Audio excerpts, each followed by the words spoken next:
kuyisicelo ukuthi abantu, ikakhulukazi abantu basuke befuna ukufona bekhulume nami, beqale ukusebenzisa inamba kusukela ngo-9 ekuseni kuya ku-5 ntambama kuphela.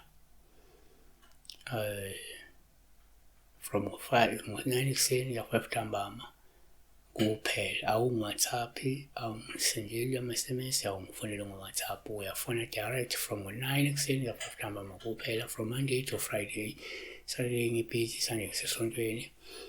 Sibheka la uSean Ndibu. Ndibuwo, ngiyacabanga. Hello Sam, Swati, what is to dream? What is to dream?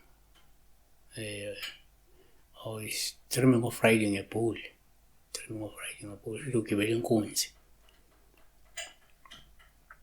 Kuwuphawu olusingathela njengololu. It's a symbolism of lucky way forward, ingabe success in your endeavors, either by God's angel or through your ancestors. So, so number one, ngokujwayelekile uma uphupha inkunzi, kuwuphawu oluhle uma uyigibele, ngoba lokho kusengasho ukuthi kungenzeka uzokuba nenhlanhla nempumelelo.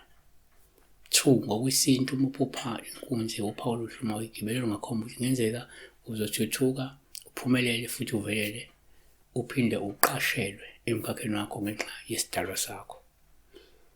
3, kwesinye isikhathi uma uphupha inkunzi, kuba uphawu oluhle uma uyigibele, lusho ukuthi kungenzeka uzothola umsebenzi, noma uzothola ukukhushulwa nje esikhundleni, noma uzozuza uphinde uqashelwe kakhulu emkhakheni wakho. 4, kuyenzeka futhi uma uphupha inkunzi, kuba uphawu oluhle uma uyigibele,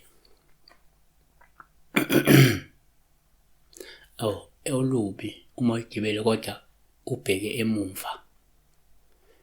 Uma ikhanda lawo libhekele wena, ubheke emsileni, ugibele ubhekele. Lokho kusho ukuthi kungenzeka uzohlabelana nengqinamba ngaphambi ukuthi-ke ekugcineni ukwazi ukufeza iy'nhlelo zakho. Siyabonga besibheka lapho ubugibele inkunzi, inkomo. Stay blessed.